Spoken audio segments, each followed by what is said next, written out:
नमस्कार। आज हम बात कर रहे हैं प्राचीन भारत के एक बहुत ही शक्तिशाली इलाके की, जी। जिसने न सिर्फ भारत के पहले महान साम्राज्यों की नींव डाली, बल्कि गौतम बुद्ध की शिक्षाओं के शुरुआती फैलाव में भी एक बहुत अहम भूमिका निभाई। हम मगध की बात कर रहे हैं। हाँ, मगध। बिल्कुल। और आज की जो हमारी ये चर्चा है वो मगध बौद्ध धर्म का उद्गम स्थल लेख के कुछ जरूरी हिस्सों पर आधारित है। अच्छा। हमारा मकसद यही समझना है कि मगध जो प्राचीन भारत के 16 महाजनपदों में से एक था, वो इतना ताकतवर कैसे बना और बुद्ध की शिक्षाओं को शुरुआती जमीन देने में इसका क्या हाथ रहा। तो चलिए समझते हैं। मगध मतलब आज का जो दक्षिण बिहार है, पटना, गया, नालंदा के आसपास का इलाका। जी। ये सिर्फ एक राज्य नहीं था, ये उस जमाने की राजनीति, अर्थव्यवस्था और खासकर बौद्ध धर्म का एक वाइब्रेंट सेंटर था। और इसकी लोकेशन भी खास थी, गंगा, सोन, चंपा नदियों से घिरा हुआ। हाँ, और राजधानियां वो भी तो बहुत महत्वपूर्ण थीं। पहले राजगृह। बिल्कुल, राजगृह जो 5 पहाड़ियों से घिरा था, एक तरह का क्या कहते हैं, नेचुरल फोर्ट। सही। और बाद में पाटलिपुत्र। पाटलिपुत्र, जिसे नदियों ने घेर कर एक जल दुर्ग जैसा बना दिया था। मतलब दोनों ही रणनीतिक रूप से बहुत सुरक्षित थी। हाँ, तो ये तो हुई लोकेशन की बात।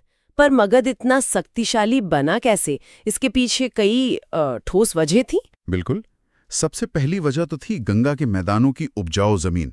उपजाऊ जमीन यानी खेती बहुत होती होगी। हाँ, एग्रीकल्चरल सरप्लस, जिससे एक बड़ी सेना और आबादी को संभालना मुमकिन हुआ। अच्छा, और दूसरा कारण? दूसरा, पास की छोटा नागपुर पहाड़ियों से मिलने वाला लोहा, आयरन ओर। लोहा, उससे क्या फायदा हुआ? देखिए, लोहे से बेहतर हथियार बने और खेती के औजार भी, तो इससे मिलिट्री पावर और इकोनॉमी दोनों को मजबूती मिली। हाँ, ये तो है।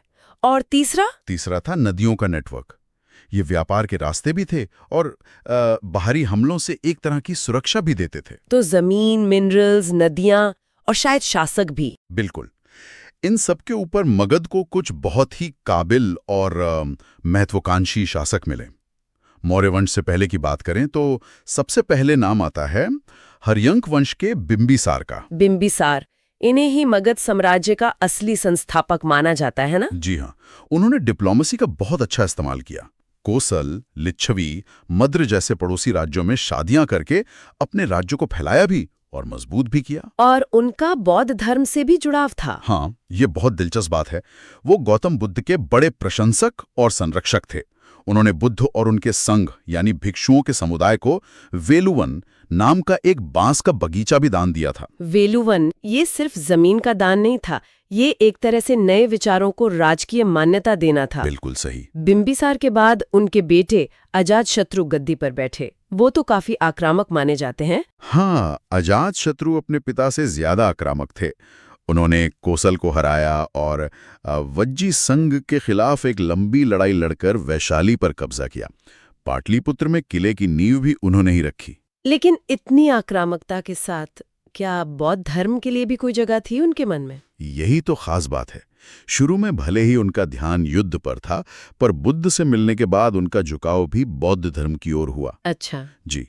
और ये जानना बहुत अहम है कि बुद्ध के महापरिनिर्वाण यानी उनके देहांत के बाद अजातशत्रु ने ही राजगृह की शतापर्णी गुफा में पहली बौद्ध संगीति का आयोजन करवाया था। पहली बौद्ध संगीति यानी बुद्ध की शिक्षाओं को सहेजने का पहला बड़ा प्रयास। बिल्कुल। बुद्ध की शिक्षाओं को व्यवस्थित रूप से जमा करने और संरक्षित करने के लिए बुलाई गई ये पहली महत्वपूर्ण सभा थी, जिसे राजा का संरक्षण मिला। तो ये समर्थन सिर्फ दान तक नहीं था, बल्कि शिक्षाओं को बचाने में भी शासकों की सीधी भूमिका थी। हर्यंक वंश के बाद कौन आया? हर्यंक वंश के बाद शिशुनाग वंश का शासन आया। शिशुनाग ने कुछ समय के लिए राजधानी वैशाली को बनाया। वैशाली, अच्छा। हाँ, और उनके बेटे थे कालाशोक। कालाशोक? हाँ, कालाशोक ने वैशाली में ही दूसरी बौद्ध संगीति का संरक्षण किया। तो ये सिलसिला जारी रहा। यानी पहली राजगृह में, दूसरी वैशाली में। हाँ, दोनों को राजकीय संरक्षण मिला। जी। और फिर आया नंदवंश। महापद्मनंद के बारे में तो कहा जाता है कि वो बहुत ही शक्तिशाली थे। हाँ, नंदवंश के संस्थापक महापद्मनंद। पुराणों में उन्हें सर्वक्षत्रांतक तक कहा गया है। सर्वक्षत्रांतक मतलब सभी क्षत्रियों का नाश करने वाला। ये शायद उनकी शक्ति और उनके शायद गैर क्षत्रिय होने की ओर इशारा करता है। उन्होंने एक बहुत बड़ी स्थायी सेना बनाई और मगध के प्रशासन को और ज़्यादा सेंट्रलाइज किया, साम्राज्य को काफ़ी फैलाया।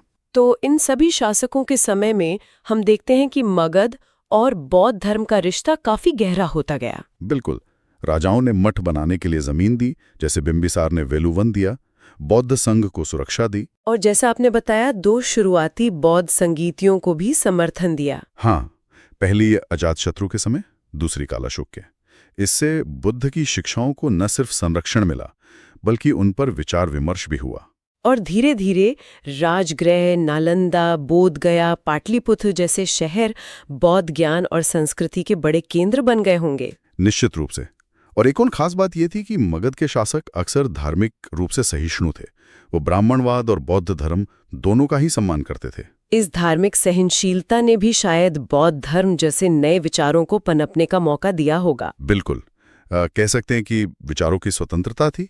तो ये कहना गलत नहीं होगा कि मगध का जो उदय हुआ वो सिर्फ भूगोल, उपजाऊ जमीन या लोहे की वजह से नहीं था। नहीं, बिल्कुल नहीं। बल्कि शासकों की नीतियां, उनकी दूरदर्शिता और नए विचारों, खासकर बौद्ध धर्म के प्रति उनका खुलापन भी बहुत मायने रखता था। एकदम सही।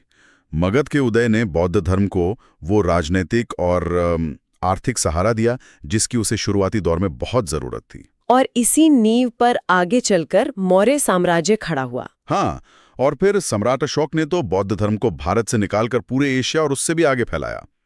शुरुआती बौद्ध विहार, स्तूप, मठ, ये सब इसी मगध क्षेत्र की देन है। तो संक्षेप में कहें तो मगध की खास भौगोलिक स्थिति, उसकी आर्थिक ताकत, चतुर और शक्तिशाली शासक और सबसे जरूरी नए विचारों के प्रति खुलापन, हाँ, खासकर बौद्ध धर्म के प्रति, इन सब ने मिलकर उसे वो बनाया जो वो था, प्राचीन भारत का एक पावर हाउस और बौद्ध धर्म का उद्गम स्थल। बिल्कुल। मगध की शक्ति और शासकों के संरक्षण ने बौद्ध धर्म के लिए एक बहुत ही उपजाऊ जमीन तैयार की।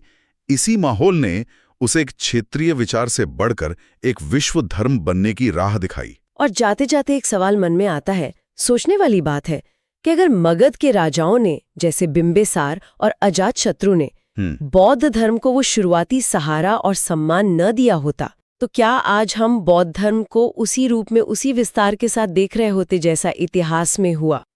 ये एक बड़ा सवाल है जिस पर विचार किया जा सकता है।